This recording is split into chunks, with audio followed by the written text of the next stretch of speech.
जय अभीम भाई। जय भीम। सुनाओ, ठीक हो? जी बहुत बढ़िया। अच्छा, कहाँ पे चलना है अब? कौन बोल रहे हैं? भाई रिंकू बोल रहा हूँ, रिंकू कहाँ से? फरीदाबाद से। अच्छा अच्छा। 28 जनवरी को है बुलंदशहर में कार्यक्रम। अब क्या कर रहे हो कार्यक्रम वहाँ पे? क्या करना है फिर? बौद्ध बौद्ध का प्रचार करना है क्या? नहीं, बौद्ध का प्रचार कैसे करेंगे? हमें तो कर, प्रचार करना है अपना। अच्छा, जैसे कि?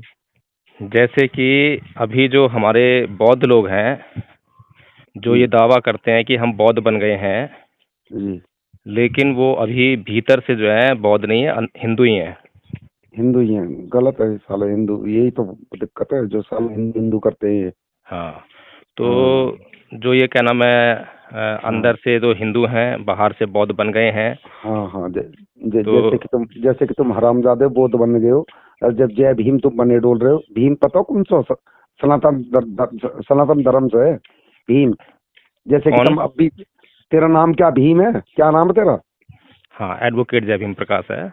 जय भीम प्रकाश। तो भीम हम्म। नाम हटा, भीम सनातन का नाम है, ठीक है? आप ये एक बात एजेंडा जो बताओ। चला रहे हो तो तुम लोग ये हम्म। गलत कर रहे हो। जैसे हम रिंकू बुद्ध का प्रचार कर रहे, शर्म करो कुछ लोग। रिंकू सिंह जी, जी।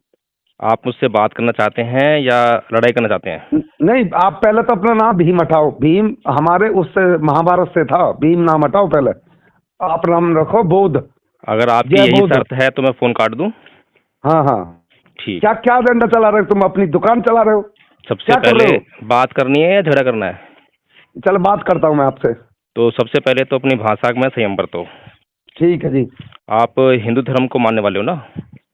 हिंदू नहीं, सनातन बोल। जय चलो, श्री राम बोल। चलो ठीक है, सनातन धर्म मान लेते हैं, ठीक है। हाँ। तो आपका सनातन धर्म क्या गाली गलौज करना सिखाता है क्या? आप क्या एजेंडा फैला रहे हो? आप लोग क्या कर रहे हो? अभी मैं जो आपसे पूछ रहा हूँ, मुझे ये बताइए कि जी आपके सनातन धर्म के जितने जी देवी देवता हैं, जितने आपके आदर्श हैं, जी चाहे वो आपके भगवान राम हो, जी चाहे वो भगवान कृष्ण हो, कोई भी हो, जी। क्या उन्होंने आपको यही सीख दिया कि आप गाली दे के बात करें किसी से? नहीं, आपको भीम एक एक भीम क्या पैदा होगा किताब लेकर? वो भी एक मेरी बात भाई सुन ले। साहब, मैंने ये अभी तो तक मेरी बात आपसे, सुन ले भाई भीम। सुनिए पहले और मेरी बात। सुन ले मेरी बात सुन ले। आपकी सुन रहा हूँ, लेकिन सुनने की शर्त यही संविधान है, को सुनने की शर्त संविधान यही को है हम सुन, कि मेरी बात सुन। सभ्यता पहले होनी संविधान चाहिए। को हम लोग मान रहे हैं वो ना। बाद में बात करेंगे, वो बाद में बात नहीं, करेंगे, पहले बात करने का तरीका आना चाहिए। ये मुसलमान कैसे नहीं मान अगर रहे संविधान को? अगर क्यों नहीं आप, मान रहे? मैं क्या बोल रहा हूँ, अगर बातें करनी है मुझसे जी तो एक ही पैरामीटर है, एक ही तरीका है, वो है सभ्यता। मैं सारी बातें करूंगा, जी। हर बात पे बात करूंगा, लेकिन सभ्यता पहले। ठीक है, सभ्यता से बात कर रहा हूँ। अभी तक आपने जो भाषा का इस्तेमाल नहीं, किया मैंने है, हिंदू ने गाली दी तेने बड़े शांत सुन ली। हिंदू ने गाली सुनते हुआ था। पहले मेरी बात सुनोगे? रिकॉर्डिंग है मेरे फोन में सबड़ी। कोई बात मतलब नहीं, तुझसे प्रतीक बात न कर रहा हूँ मैं। कोई बात फोन में नहीं, कोई रिकॉर्डिंग बात रखता हूँ मैं सबड़ी। कोई बात नहीं। अब मुझे हम्म। ये बताओ, अभी तक जो जी। आपने भाषा इस्तेमाल की है मेरे साथ में, हम्म। क्या वो भाषा सही है?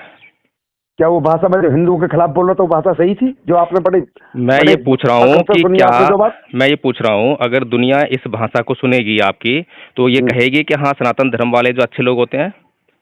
जो तुम्हारी भाषा चल रही है, क्या तुम लोग ठीक हो? मैं तुम लोग आपसे ठीक ये हो? पूछ रहा हूँ, जब देखो नाम भी मेरी बात सुनो सनातन का यूज कर रहे हो तुम लोग, और पहले। फिर भी उसके लिए ठीक आप हो तुम लोग? सीधी सीधी बातें क्यों नहीं करते हो आप? सीधी बात करते हैं, उल्टी बात तो तुम लोग कर रहे हो यार। अभी मेरी बात सुन लो, थोड़ा सा जी। धैर्य रखो, सहनशील हम्म। बनो, ठीक है। जी। मैं ये कह रहा हूँ, मुसलमान लोग गलत कर रहे हैं, ठीक है। जब कोई गलत नहीं कर रहे मुसलमान, क्या? सुन तो लो पहले मेरी बात, पहले बीच में बहुत धैर्य नहीं, बिल्कुल भी सहनशीलता बिल्कुल भी नहीं है, हम्म। बिल्कुल भी संयम नहीं है, जरा सी देर में ही मतलब चिलमिलाहट होने लगाती है। यही तो प्रॉब्लम है, यही तो हमें सीखना है। ठीक इसी है। चीज़ को हम सिखाने का प्रयास कर रहे हैं और यही चीज़ तुम सीख नहीं रहे हो। अब मुझे ये हम्म। बताओ, जब कोई मुसलमान किसी हम्म। को गाली देता है, दुनिया देखती है हम्म। जब उसको, अगर मान लो कोई टीवी कैमरा लगाओ वहाँ पर मुसलमान के ऊपर, ठीक है, हम्म। ठीक है। और उसको पूरी दुनिया देख रही है मुसलमान को, और वो हम्म। मुसलमान जो है किसी हिंदू से, किसी बौद्ध से, किसी ईसाई से गाली गलौज दे के बहुत ही आक्रामक होकर बात कर रहा है, तो पूरी दुनिया क्या निर्णय पहुंचेगी कि मुसलमान सही होते हैं या गलत होते हैं? बिल्कुल जी, बिल्कुल। सही कह रहा हूँ, गलत कह रहा हूँ? हम आपसे एक बात कह रहे हैं, फिर भी मैं सुन आपकी लो एक और बात मेरी कर। बात, अभी मैं हाँ। पूरी नहीं हुई है, ठीक है। इसी तरह से ठीक। कोई ईसाई इसी तरह से बात कर रहा हो और कैमरा लगा हो, पूरी दुनिया देख हम्म। रही हो, तो पूरी दुनिया हम्म। इसी निर्णय पर पहुंचेगी कि ये जो धर्म को मानने वाला आदमी है, इसका धर्म इसको ये सिखाता है, तो यानी कि ये धर्म खराब है। इसी तरह से तो हम्म। मैं आपके धर्म के पक्षी ले रहा हूँ। अगर आप ऐसी भाषा में इस्तेमाल करेंगे, क्योंकि रिकॉर्डिंग हो रही है, अब ये रिकॉर्डिंग को जो है पूरी दुनिया अगर सुनेगी तो क्या कहेगी, सनातन धर्म में ऐसे होते हैं, ऐसी भाषा इस्तेमाल करते हैं। दूसरा आदमी इतने प्यार से बात कर रहा है, एक गाली उसके मुंह से निकली, और ये आदमी जो बिना गाली के बात नहीं कर रहा, तो बताइए जी। सनातन धर्म की जो है क्या इमेज पूरी दुनिया में जाएगी? क्या लोग सनातन धर्म की तरफ बढ़ेंगे क्या? आप मेरे भाई भीम भाई, मेरी बात, इस बात को छोड़ो, मैं एक बात कह रहा हूँ। आप जो जय भीम का नारा लेते हो कि हम भीम को नहीं मानते क्या? हम भी मानते हैं, बहुत दिल से मानते हैं। अब पहले मेरी बात सुनो, मेरी बात सुनो। आपने इतनी अच्छी हम बात कही है, अब सुनो। यार हमारी बात तो सुनेगा ना? सुनूंगा, बिल्कुल सुनूंगा, मेरे पास पूरा टाइम है अभी, जो है मैं पूरी बात सुनूंगा, ठीक है। लेकिन जी। सबसे पहले जो है आप अपनी जो भाषा आपने इस्तेमाल की है ना, गलत भाषा, आप उसके लिए पहले माफ़ी मांगिए कि मुझसे गलती हो गई, मैंने ऐसी गलत भाषा जो है अनजाने में ही सही मैंने इस्तेमाल की, मैं आगे से जो है ऐसी भाषा इस्तेमाल नहीं करूँगा। आप पहले माफ़ी चलो मांगिए, ठीक है। तब आगे हमारे बढ़ेंगे। धर्म में तो वैसे भी माफी मांग ले भाई, हमें कोई दिक्कत ना पड़े, हम माफी मांगे इस बात से। लेकिन एक बात को, रिंकू सिंह जी, मेरी बात आपको- और सुनो, एक बात और। माफ़ी मांगने का मतलब ये नहीं होता कि मैंने अभी तो माफ़ी मांग ली, लेकिन आगे से देखूंगा मैं, ऐसा नहीं होता। माफ़ी मतलब है कि आगे उस बात को मैं दोहराऊंगा नहीं, ठीक है ना? ठीक है। तो आप भी चलो अब हिंदुओं बताओ, के खिलाफ, चलो अब आप भी बताओ। मत दोहराओ इन चीजन में। नहीं, आप वो हिंदू से लेकर अब हमारे वो ही बात वो करेंगे। अंश हो। देखो मेरी बात आप सुनो, हमारे ही अंश हो। वो मेरी बात सारी सुन लो। बातें अब करने वाली बातें हैं, अब एक एक करके बातें करो। अब बताओ क्या कहना चाहते हो? मैं कह रहा हूँ संविधान को हम मान रहे हैं, तो फिर ये मतलब मुस्लिम लॉ बोर्ड कैसे है? अच्छा, किस लिए है संविधान फिर को ये? आप कैसे मान रहे हो? संविधान को कैसे नहीं मानते हम? बताओ बताओ, कैसे मानते संविधान तो को? संविधान को हम फॉलो करते हैं, अपने बाबा भीमराव को हम भी मानते हैं, आपसे ज्यादा मानते हैं। नहीं, मुझसे ज़्यादा मानते हो, मैं मान लेता हूँ। मैं कभी दावा ही नहीं करता कि मैं ज़्यादा मानता हूँ भीम साहब को, जो है मैं मान हाँ, लेता हूँ कि रिंकू सिंह जो है बाबा साहब डॉक्टर भीमराव अम्बेडकर को सबसे ज़्यादा मानता है, ठीक है। बिल्कुल जी। हाँ, तो अब मुझे बताओ कि संविधान को आप कैसे मानते हो? संविधान को हम पूजनीय मानते हैं बाबू जी। है? सही पूछो तो पूजनीय मानते हैं, पूजनीय। अच्छा। कि वास्तव में हमारे बाबा साहब ने ऐसा संविधान लिखा कि सबका साथ सबका विकास, लेकिन इसमें कुछ खामियां तो हैं। क्या कुछ खामियां हैं? खामियां ये आरक्षण, आप बताओ, जाति को ऊपर देना चाहिए या मतलब आर्थिक स्थिति के हिसाब से देना चाहिए? हाँ, ये आपने चीज बदली जाएगी, नहीं बदली जाएंगी आगे को? बहुत ही अच्छा पॉइंट आपने लिया है, ठीक है ना। हाँ। अब ये बताओ मुझे, आपकी एजुकेशन क्या है? मैं भी वकील हूँ, LLB करी है मैंने चलो मथुरा से। ठीक है, अब बहुत बढ़िया है। अच्छा, कौन से आर्टिकल में ये प्रावधान है आरक्षण वाला? शायद अब मेरे दिमाग में नहीं है, मैं प्रैक्टिस में नहीं हूँ, लेकिन मैंने वकालत करके मेरे बिजनेस करता हूँ मैं। चलो, मैं आपसे झूठ नहीं बोलूंगा तो किसी ये बात दावा पे। ही नहीं कर रहा कि आपने वकालत नहीं कर रखी, मैं तो मान रहा हूँ कि हाँ, आपने प्रैक्टिस भी कर रहे होंगे, वकालत भी कर रहे होंगे। प्रैक्टिस नहीं की मैंने, चलो कोई खाली बात मैंने नहीं, वकालत किया। चलो कोई बात नहीं, मैं बताता हूँ। आरक्षण की व्यवस्था जो है आर्टिकल 16 में है, ठीक है। ठीक है। अनुच्छेद 16 में जो है, आर्टिकल 16 जो है संविधान का, उसमें व्यवस्था है कि नौकरियों में क्या व्यवस्था है कि नौकरियों में भारत के सभी नागरिकों को समान अवसर उपलब्ध कराए जाएंगे, ठीक है। ठीक है जी। इसमें तो कोई बुराई नहीं है ना। हम्म। ये आर्टिकल जो क्या कह रहा है कि भारत के सभी नागरिकों को, जो भी भारत सरकार की नौकरियां होंगी, सरकारी नौकरी समझते हो ना, सरकारी नौकरी जो भी होगी उसमें सभी बिल्कुल। को समान अवसर होंगे, उसमें कोई भेदभाव नहीं किया जाएगा। ठीक है अब जी। यहाँ तक तो ठीक है, बिल्कुल, यहाँ तक तो आपकी बात ही है। तो आपकी बात के हिसाब से यहाँ तो भारत का संविधान बिल्कुल ठीक हो गया। तो अब आरक्षण आया कहाँ से, है नहीं? तो अब जो है एक और उसमें जो है उपबंध आता है, वो कहता है कि जो अगर मान लीजिए कहीं पर ऐसा है भारत के अंदर कि नागरिक जो है समान नहीं है। समान कैसे नहीं है कि भाई कुछ तो अमीर लोग हैं भारत में, तो वो भारत के अमीर नागरिक हैं, ठीक है। ठीक है और जी। कुछ जो है गरीब लोग हैं, तो वो भी नागरिक हैं भारत के, और वो क्या है, गरीब नागरिक हैं, ठीक है। ठीक है। और इसके अलावा एक तो होगी अमीरी और गरीबी, उसके अलावा फिर जो है और भी बहुत सारे वर्ग हैं। कैसे? धार्मिक वर्ग हैं, जैसे कि हिंदू है, मुसलमान है, ईसाई हैं।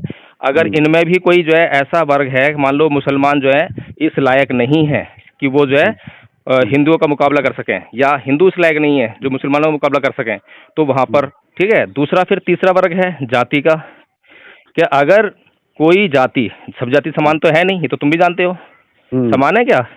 नहीं, बिल्कुल नहीं है। नहीं है। तो कुछ जातियां ऐसी हैं जिनके अच्छा, पास, आप अब माइंड ना मेरी करो बात ना। नहीं हुई है अभी, मेरी बात सुन लो भाई। बात पूरी नहीं हुई है, आपको समझ में नहीं आएगा फिर। पूरी बात कर लो पहले अपनी। सुन रहा हूँ मैं आपकी बात हाँ, को तो गंभीरता से। कुछ जातियां ऐसी हैं जिनको खाने पीने तक के साधन उपलब्ध नहीं है, ठीक है।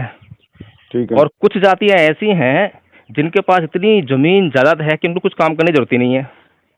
अगर उनकी बहुत सारी पीढ़ियां भी काम ना करें तो भी उनको फर्क पड़ने वाला नहीं है।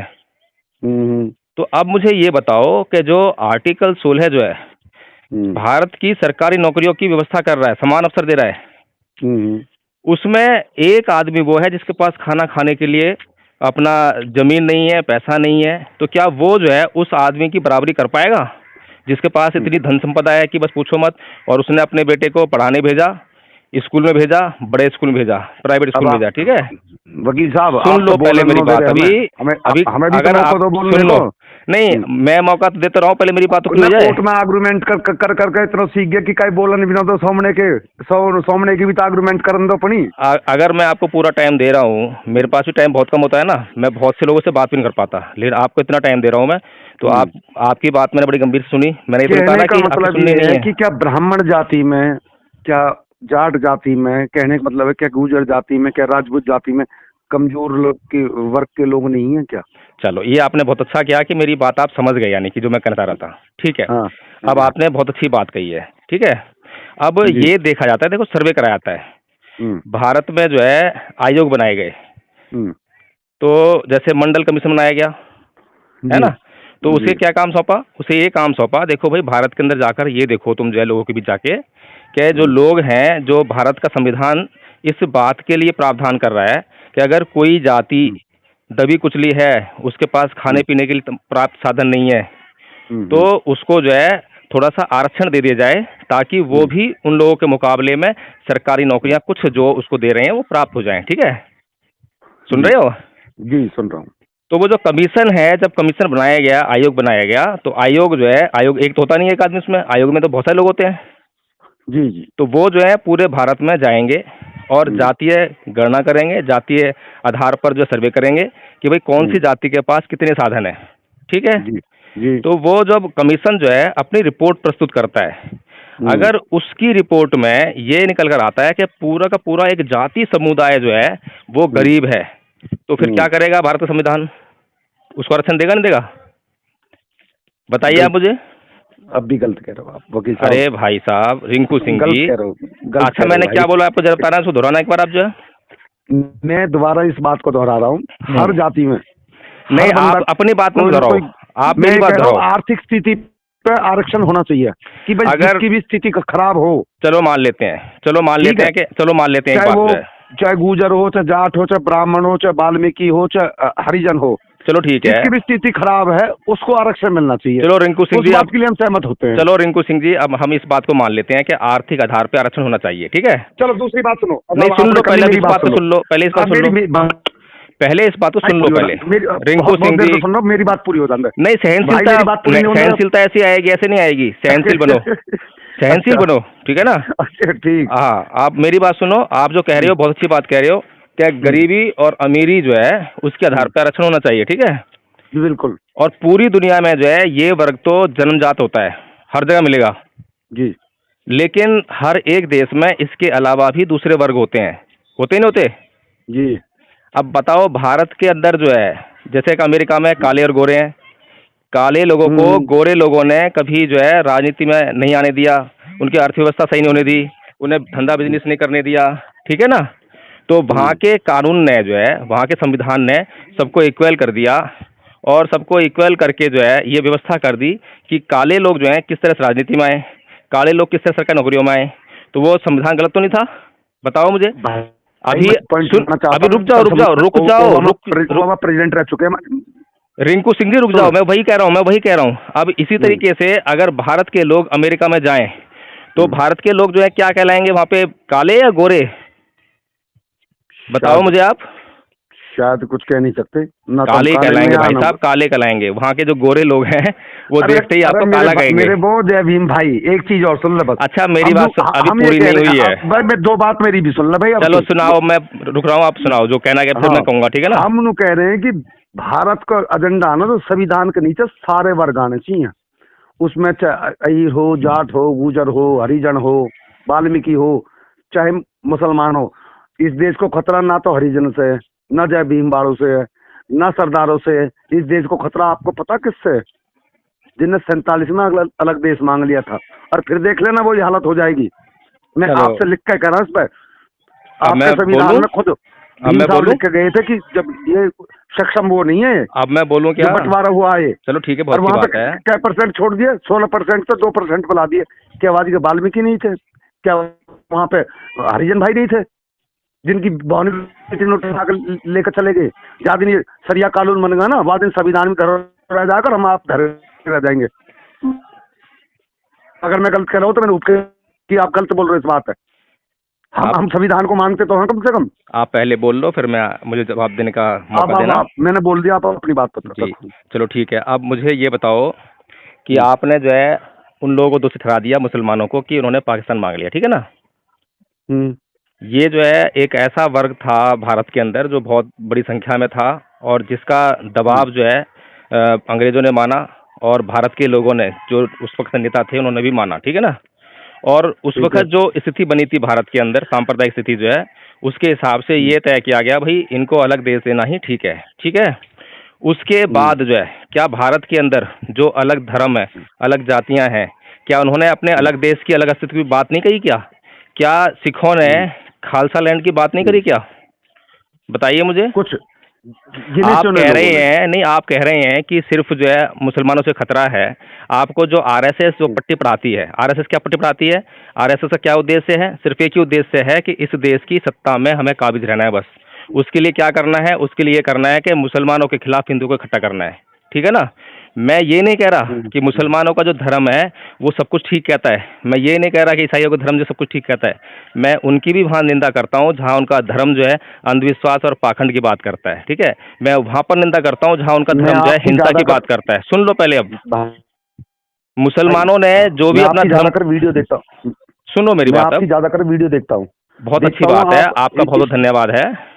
अगर इस पक्ष को रखो, आप सच्चाई का पक्ष को रखो, तो मैं आपका मैंने बहुत बड़ा फैन हो जाऊंगा। मैंने मैंने जो है, सच्चाई का मतलब ये नहीं है कि आप जो है फिर आप मैं आपको चलो एक छोटी सी कहानी सुना देता हूँ आपके बात के ऊपर, जो, ठीक है ना? हम्म, सुना दूँ कहानी? समय है? हाँ जी, बिल्कुल समय है। चलो, बहुत बहुत धन्यवाद आपका। एक बार भगवान बुद्ध जो है विपස්සना कर रहे थे, ध्यान लगा रहे थे, ठीक है? तो हम्म, सुबह सुबह एक आदमी उनके पास आया और बोला कि भगवान, इस दुनिया में ईश्वर नहीं है, और उसने जो है ईश्वर की रचना, वो संसार की रचना नहीं करी है।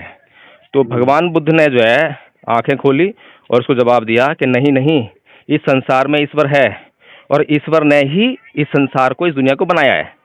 तो इतना कह के भगवान बुद्ध ने आंखें बंद कर ली, और वो बेचारा अपना मुंह लटका के जो है कि मेरी बात से तो भगवान बुद्ध ने इनकार कर दिया, और अपना मुंह लेके चला गया।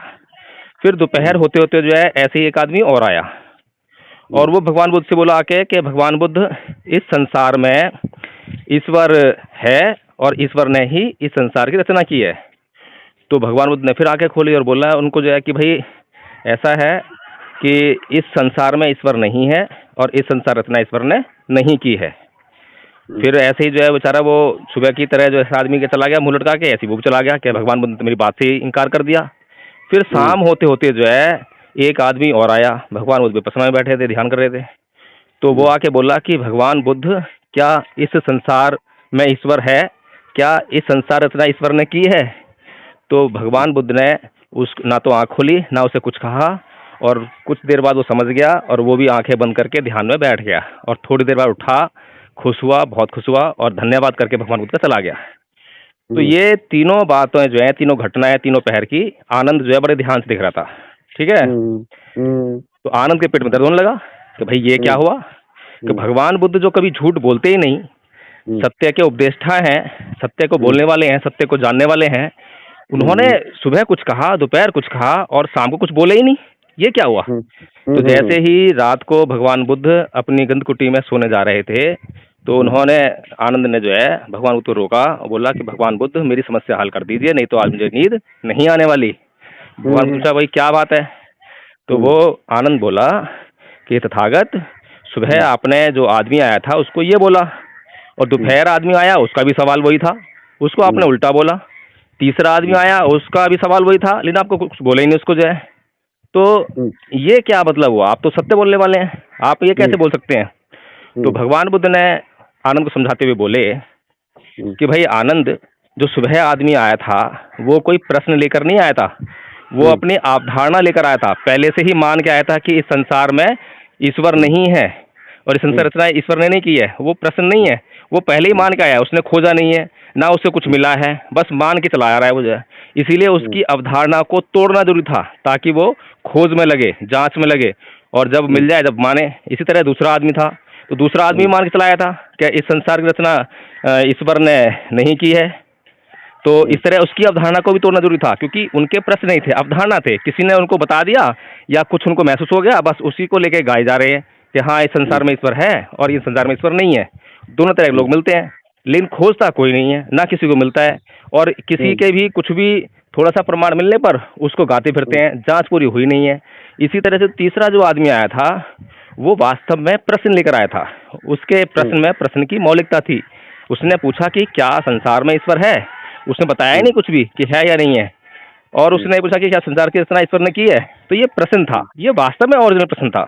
इसीलिए मैंने उसे कुछ बोला नहीं, और वो समझदार व्यक्ति था, क्योंकि समझदार था, जब भी प्रश्न लेकर आया, कोई अवधारणा चिपका हुआ नहीं था, तो वो जल्दी ही समझ गया कि खोज लो, अगर मिल जाए तो मान लेना, और जब तक मिले ना तो मान मत लेना।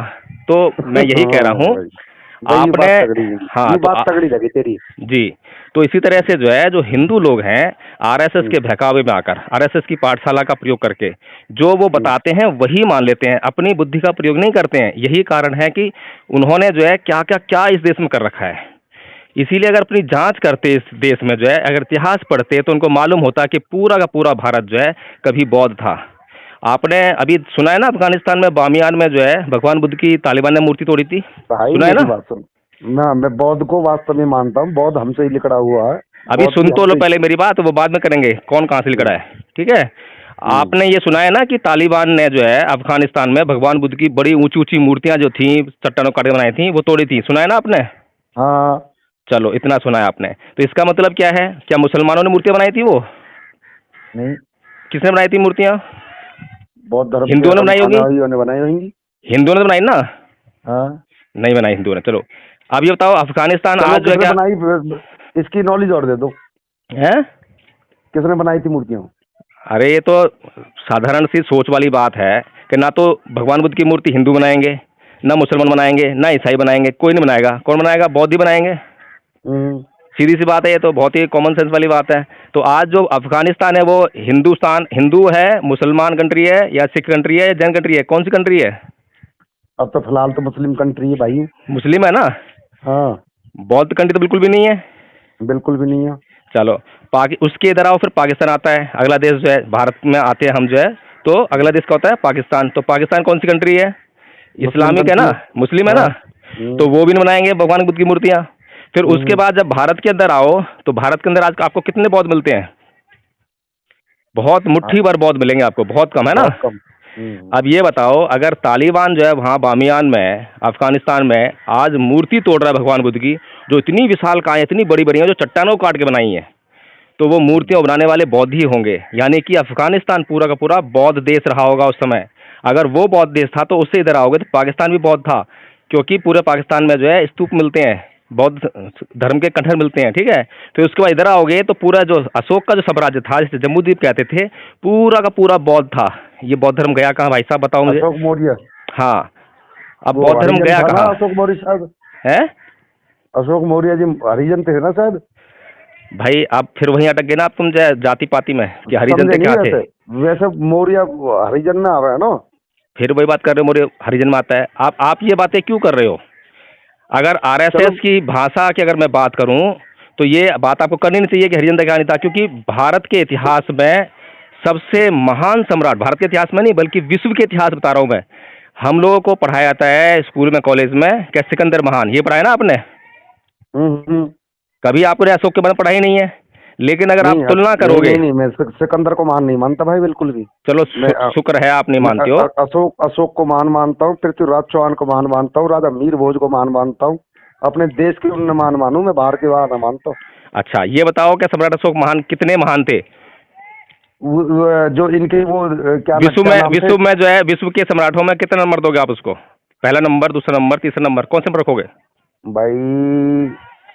सही बताऊं, सबसे ऊपर तो मैं मानूंगा, चल नंबर तो ना दे सकूं मैं, पर जो इनका वो ना, क्या नाम है उनके, जो चाणक्य, इनके वो थे ना। यो नहीं, आप थोड़ा सा और इतिहास पढ़िए ध्यान से जो है। चाणक्य और चंद्रगुप्त का संबंध बताया था इतिहास अरे में। हाँ हाँ, चंद्रगुप्त का पोता जो है, क्या नाम है, सम्राट अशोक था, ठीक है ना।